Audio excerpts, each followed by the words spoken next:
Hello student, मेरा नाम संदेश मंडल है। मैं फिर से आप सभी को बच्चों मेरे चैनल में स्वागत करता हूं। आइए हमारी पार्शियल डिफरेंशियल इक्वेशन में आज एक इम्पोर्टेंट आपको मैं 4.75 मार्क्स जो एमसीक्यू में आते हैं वो 1 मार्क श्योर 110% आपको यहाँ से मिल जाएंगे। इसीलिए वीडियो को एंड तक देखना है, क्योंकि बीच में मैं नेट जेआरएफ में कैसे अप्रोच करेंगे, हम सब्जेक्टिव सीखेंगे, ऑब्जेक्टिव भी सीखेंगे, ठीक है। और ऑब्जेक्टिव में पहले हम सब्जेक्टिव सीखने के बाद ही ऑब्जेक्टिव हम सीख सकते हैं, ठीक है। तो वीडियोस को एंड तक देखिएगा और मेरे साथ जुड़ते रहिएगा माय डियर स्टूडेंट्स। कभी कभी क्लासेस होता है तो वो मेरे साथ आप एडजस्ट हो जाएंगे तो सारी चीज़ें आपको बेहतर से मिल जाएंगे। चलिए अब वीडियो को हम शुरू करते हैं। श्योर है चैप्टर 2 पे आ जाओ। एंड चैप्टर 1 मैंने अच्छे से काम करवा दिया था। क्या कि पार्शियल डिफरेंशियल होता क्या है, उसकी डिग्री, उसकी ऑर्डर एंड फॉर्मेशन मैंने कुछ सिखा दिया था। अब हम चैप्टर 2 पढ़ेंगे और चैप्टर 2 में डेफिनेटली 1 क्वेश्चन आपको एमसीक्यू में मिलेगा ही मिलेगा, 110% मिलेगा बच्चों, ठीक है। तो इस वीडियो को आपको ध्यान से देखना है और चीज़ें सीखना है। ओके, सब्जेक्टिव आपको आता होगा लेकिन ऑब्जेक्टिव में यहाँ बहुत सही से सिखा दूंगा। चलिए, तो सेकंड चैप्टर क्या बोलता है कि भैया हमने इंट्रोडक्शन कर दिया था। उस इंट्रोडक्शन में मैंने कुछ बेसिक चीज़ें सिखाई थी, तो उसमें से आज क्या करेंगे कि भैया first order partial differential equation का हमने इंट्रोड्यूस कर दिया है ना। तो first order and first degree भी यही बोला, ठीक है। First order partial differential equation मैंने आपको लेक्चर इतने 3-4 लेक्चर्स में मैंने कवर करवा दिया था। आज हम क्या करेंगे कि इसकी सॉल्यूशन के बारे में बात करेंगे, ठीक है बच्चों। सॉल्यूशंस के बारे में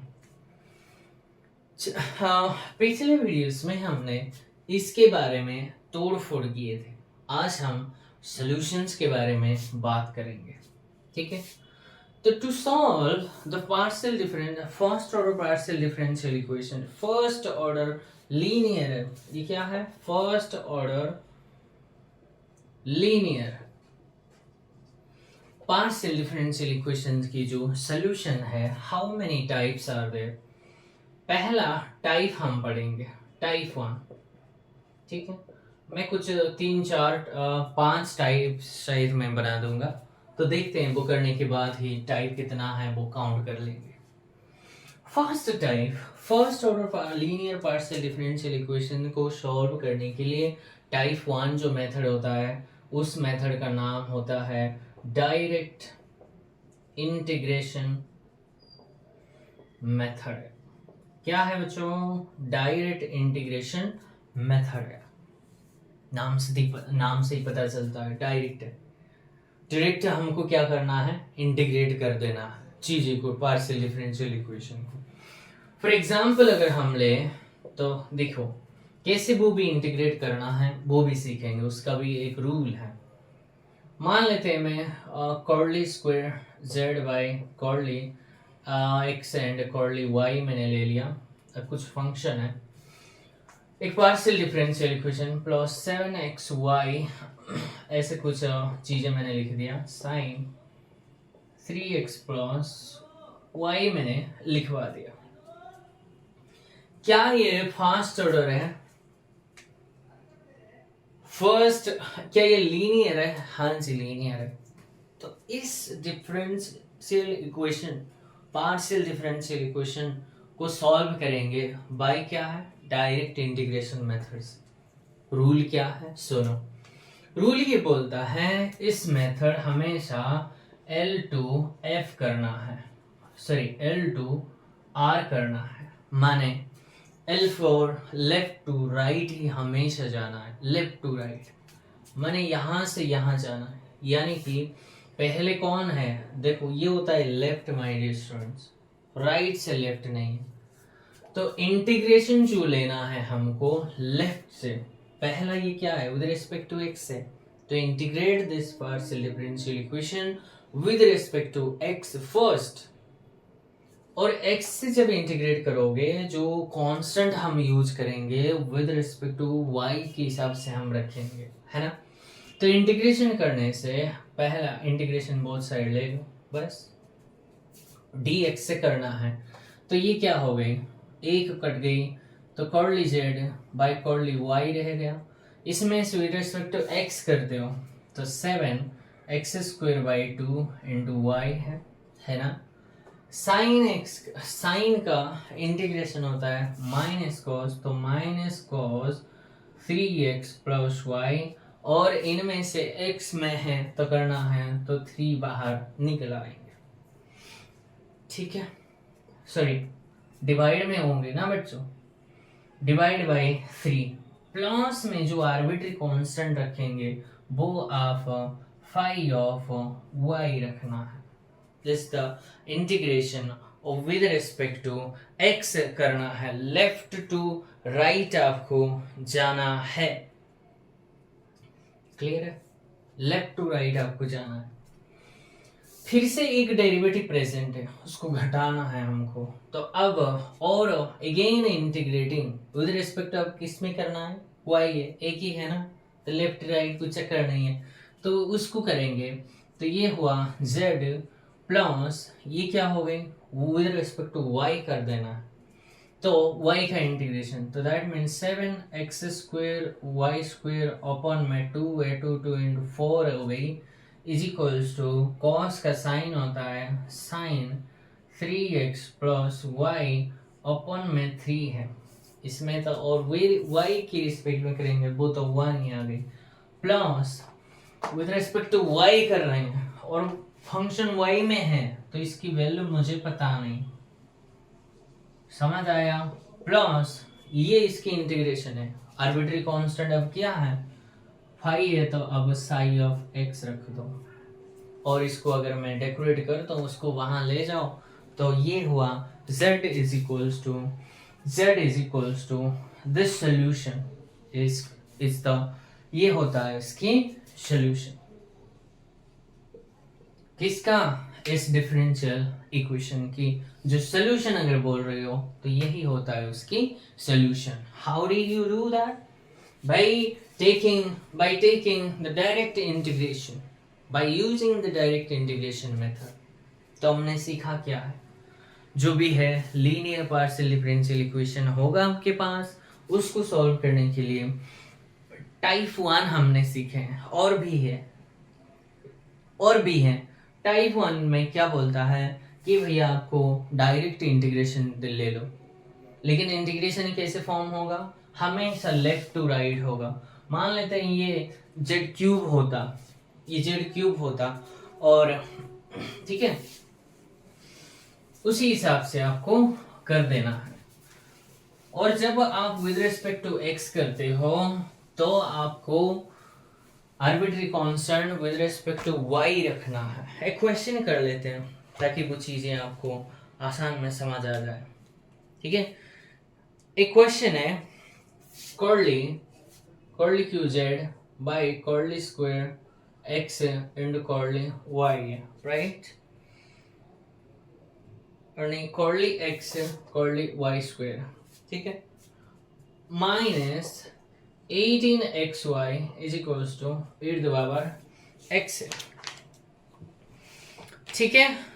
तो अब इस फंक्शन का इंटीग्रेशन हम करेंगे कितनी बार, 3 बार इंटीग्रेशन यूज करना है भाई, डायरेक्ट इंटीग्रेशन मेथड से करेंगे।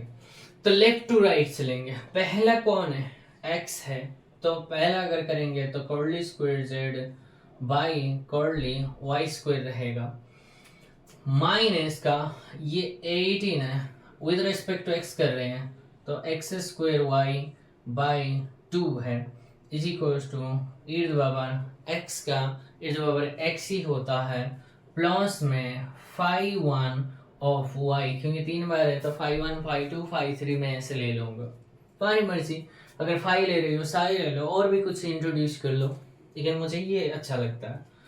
और विद रिस्पेक्ट टू y करेंगे तो एक कटा तो y रहा माइनस 18x² y² अपॉन में 4 is equals to, with respect to y कर रही हो, ये x में है तो ये कांस्टेंट हो गया, तो कांस्टेंट हो गया तो कांस्टेंट का इंटीग्रेशन होता है वही, तो y टाइम e⁻x होता है, और ये फंक्शन y में है और मैं नहीं जानता, तो phi 1 ऑफ y dy है प्लस phi 2 ऑफ x है। Are you getting my points, my all dear students? अगर ऐसा है तो भैया उसी हिसाब से आपको चलना है, और अगर नहीं है तो वो दिक्कत वाली बात हो जाएगी। ठीक है, चले नेक्स्ट और भी हमको करना है, तो भैया क्या करना है, और एक बार इंटीग्रेशन करेंगे तो ये z बन गई, तो z माइनस ये क्या हो गई, सो 18x² अपॉन में 4 है राइट, तो y² का इंटीग्रेशन होता है y³ अपॉन में 3 है। क्लियर है, इज इक्वल्स टू ये वाला विद रिस्पेक्ट टू y करना है, तो ये बना y² अपॉन में 2e⁻x है प्लस मुझे नहीं पता ये क्या है phi 1y dy है plus y time phi 2 of x plus phi 3 of x। Simplify कर दो, काट दो और डेकोरेट कर दो, वही आपका क्या हो जाएंगे, वही आपका सोल्यूशन हो जाएंगे। This is my final solution. काट पीटना आपके काम है, वो आप अच्छे से सॉल्व कर दीजिए। ठीक है, मेथड 1 समझ आ गया, जैसे मर्जी दिया हुआ क्वेश्चन देख लो। इंटीग्रेशन मेथड अगर अप्लाई होने, देखो ऐसा नहीं कि हर एक क्वेश्चन में हम इंटीग्रेशन मेथड अप्लाई नहीं, वो क्वेश्चन किस टाइप का है वो देख के आपको पता चलेगी। भैया ऐसी कुछ चीजें आपको अगर दी होगी तो भैया the solution will obtain by taking the direct integration method only. ठीक है, अब टाइप हम पहले टाइप ये पढ़े हैं, और भी तो है, उस टाइप को हम फर्दर स्टडी करेंगे, लेकिन टाइप 1 में आपको कोई दिक्कत है नहीं, तो बहुत बढ़िया है। तो चलिए बच्चों हम टाइप 2 पे काम करेंगे। चलिए माय डियर स्टूडेंट, तो टाइप 2 में हम काम करेंगे बाय किस मेथड का नाम है, मेथड का नाम होता है लाग्रांजेस मेथड। ठीक है, लाग्रांजेस मेथड टाइप 2 में मोस्ट इंपॉर्टेंट है, यहां से ही क्वेश्चन आता है आपका। ठीक है, तो ध्यान से सीखना है। सब्जेक्टिव पहले मैं सिखाऊंगा, इसके बाद ऑब्जेक्टिव सिखाऊंगा। मैंने पहले ही कहा था कि नेट एग्जाम में हम बैठे हैं, काम कैसे करेंगे वही काम करेंगे, बाद में बोलो। लेकिन सब्जेक्टिव अप्रोच पे भी काम होता है। हर एक क्वेश्चन तो ऐसे ऑब्जेक्टिव में कभी कभी आसान हो जाता है, सब्जेक्टिव में कभी कभी आसान हो जाता है। ठीक है, इसलिए दोनों को मैं सिखाना पड़ेगा, तो दोनों को हम सीखेंगे। तो लैग्रेंजेस मेथड क्या बोलता है कि भैया एक इक्वेशन है, इक्वेशन का नाम capital P small p plus capital Q small q is equals to capital R। इस इक्वेशन को क्या बोलते हैं, कैपिटल P आपका x y z के फंक्शन है, कैपिटल Q भी x y z है, R भी x y z फंक्शन है, और ये कॉन्टिन्यूस फंक्शन है।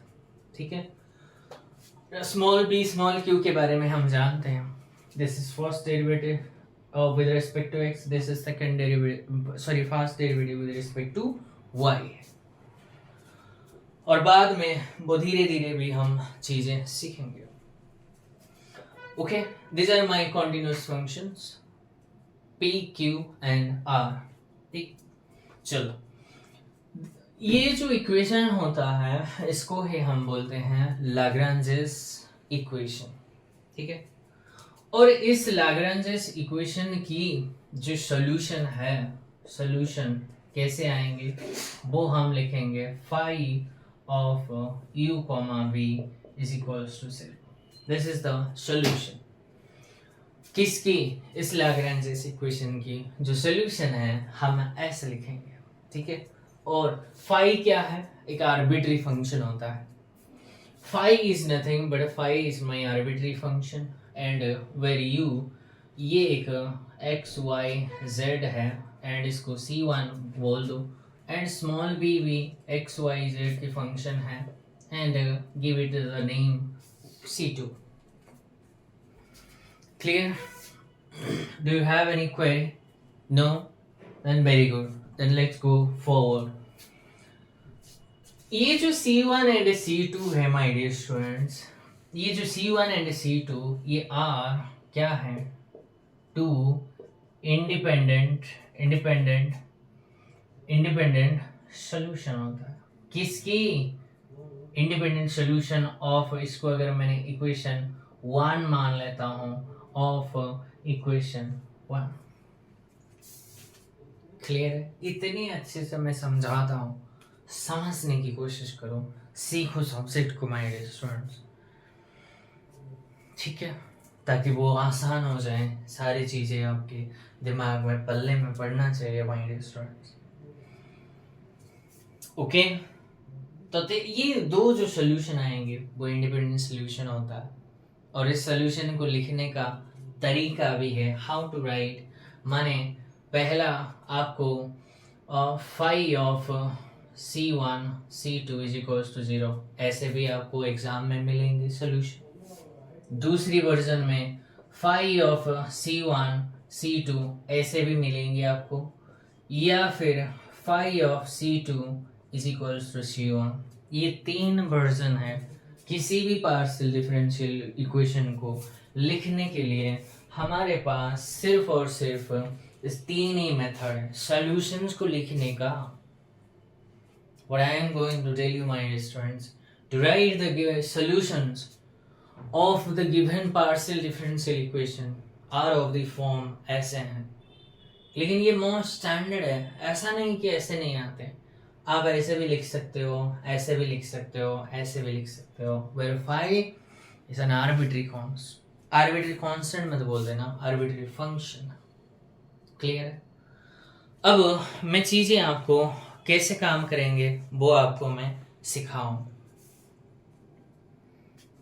ठीक है। और खास बात क्या है माय स्टूडेंट्स, ये इतने आने के बाद भैया एटलीस्ट आइदर यू में या फिर ऐसे में C1 में या फिर C2 में Z प्रेजेंट होना ही होना चाहिए। समझ आया? एटलीस्ट बोला माने इस C1 में Z, C1 C2 में दोनों में भी हो सकते हैं, लेकिन ऐसा कभी सोल्यूशन नहीं आएंगे कि भाई C1 में भी Z प्रेजेंट नहीं है, C2 में भी Z प्रेजेंट नहीं है, ऐसा बिल्कुल होगा ही नहीं। ओके, ये 2 इंडिपेंडेंट सोल्यूशन आएंगे एक लाग्रांज इक्वेशन की। तो काम क्या करेंगे, वर्किंग स्टेप यहाँ सुन लो ताकि आपको आसान हो जाए। पहला स्टेप आपको क्या करना है, आपको जो पार्शियल डिफरेंशियल इक्वेशन दिया होगा ना बच्चों, आपको उसको ऐसे ही सजाना है, P plus Q is equals to R। इस फॉर्मेट में आपको सजाना है जैसे भी हो। और P भी होता है, ये क्या है, D curly Z by curly X होता है ये, और ये curly Z by curly Y होता है। माने कर्ली Z कर्ली X के साथ वो वाला फंक्शन कैपिटल P उसको नाम दे दो, और कर्ली Z कर्ली Y के साथ जो क्वांटिटी है उसको Q ले लो, और बाकी जो बचा है वो R ही मान लो। First step you have to do the given partial differential equation make or put in this format. Clear? After putting this, क्या है ये जो solutions मैंने बोला are 2 solution ऑफ है, ये बेटा ऑफ लिखो, ऑफ किसका, dx by p is equals to dy by capital Q dz by capital R, इसका है। मैंने इक्वेशन 1 बोल दिया, इक्वेशन 1 को हम ऐसे कन्वर्ट करेंगे, ठीक है।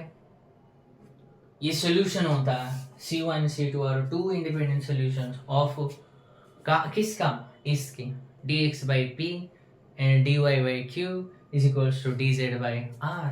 और ये जो क्वांटिटी है, इतने क्वांटिटी अगर लिखते हो उसका नाम दे दो, उसको लाग्रांजेस ऑक्सिलरी बोलते हैं my dear students. Lagrange's auxiliary function बोलते हैं उसके, ठीक है। इतने छोटी बातें नहीं बताता है ना वो, इसीलिए ऐसे बनाने के बाद आपका काम dx by p कर दो, dy by q कर दो is equals to dz by r कर दो, हमेशा ये करना है।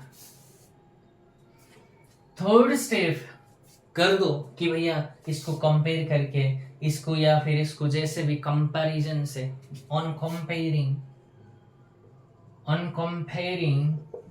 फाइंड क्या C1 and C2 find out कर लो, या फिर सॉल्व दिस, ऐसे भी बोलो स्टेप 2 को सॉल्व करो, जैसे मर्जी तुम्हारी। सॉल्व करके C1 C2 आपको फाइंड आउट करना है। C1 C2 क्या है, ये U V, ये जो सोल्यूशन है, and write down the solution of this format, ये जो है इतना ही काम करना है आपको। This is called the subjective approach. एक क्वेश्चन करवा दूंगा ताकि आपको वो चीजें बेहतर हो जाएंगे। एक टाइप में एक क्वेश्चन अगर मैं करवा देता हूँ आपको तो वो बड़ी आसान हो जाएंगे, ठीक है। तो उसके बाद में ऑब्जेक्टिव अप्रोच सिखा देंगे, इसके बाद हम चैप्टर 3 में जाएंगे, ओके। चलिए माय स्टूडेंट्स, एक क्वेश्चन लिया है, देखो बहुत प्यारी क्वेश्चन। ये तो ऑलरेडी मैंने डेकोरेट करके रखवा दिया था, ठीक है। अगर उल्टा पुल्टा वीडियो होगा ना तो टेंशन लेने की कोई जरूरत नहीं, आपको p के साथ ऐसे कुछ फंक्शन एडजस्ट करना है, ठीक है। तो सोल्यूशन पे जाएंगे। देखो यहाँ से कैपिटल P होता है ये इतना, कैपिटल Q इतना, R इतना, ठीक है, इसमें कोई दिक्कत है।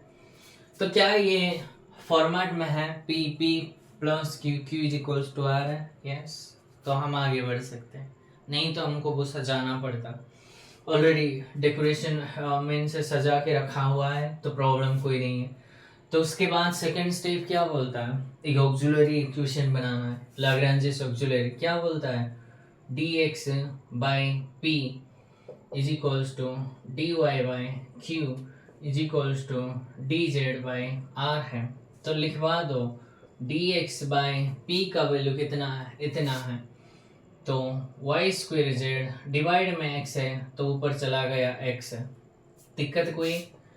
तो dy by q का वैल्यू कितना है, xz है, is equals to dz by y square, ठीक है।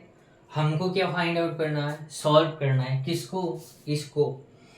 कैसे भाई, 3 इक्वेशन है, हम जानते हैं भाई, कंपेयर कर देंगे 1 को 2 के साथ या फिर 2 को 3 के साथ या फिर 1 को 3 के साथ, है ना।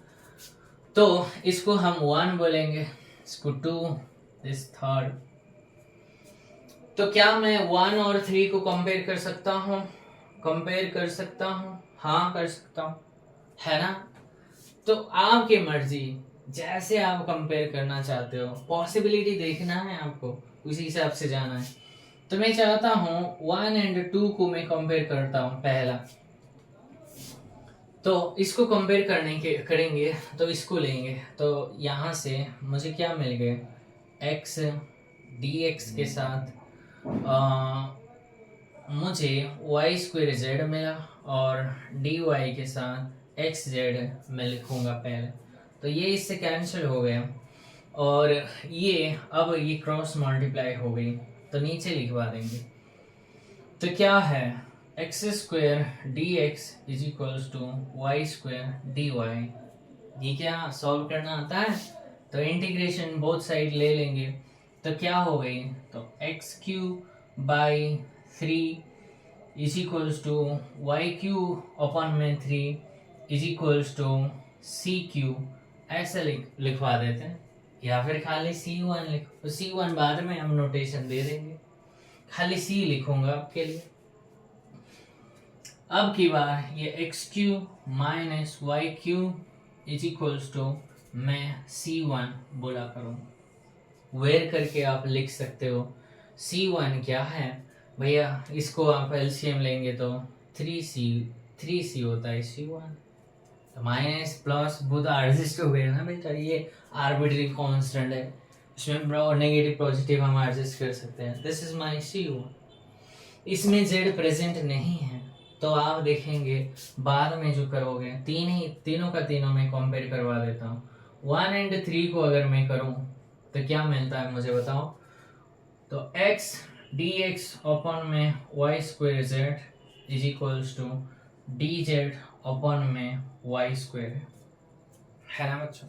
यहाँ से देखो वाई स्क्वायर हुआ कैंसिल, तो x dx बराबर जेड डी जेड है।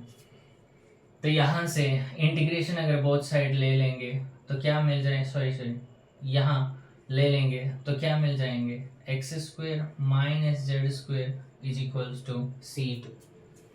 मुझे सिर्फ C1 एंड C2 चाहिए, लेकिन फर्दर स्टडी के लिए मैं देखना चाहता हूँ कि सेकंड एंड थर्ड को अगर मैं कंपेयर करूँ तो मिलता क्या है।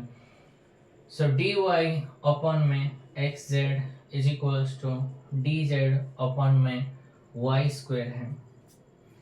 क्या ये हो सकता है माय डियर स्टूडेंट्स, क्या ये हो सकता है। अगर इसको ले लो तो ये होगा y square d y is equals to x z d z, जिसका कि अगर मैं इंटीग्रेशन ले लो ना वो दिक्कत वाली बात हो जाएंगे, सो ये एप्लीकेबल नहीं बना। Clear? On comparing, you just find out the value of C1 and C2, and this C1 and C2 is an independent, are two independent solutions of this equation. Okay?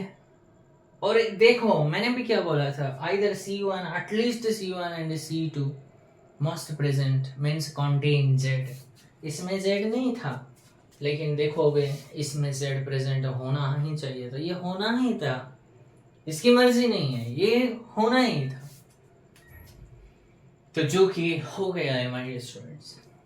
ये अगर टाइप 2 में लाग्रांजेस equation, लाग्रांजेस method बोलते हैं।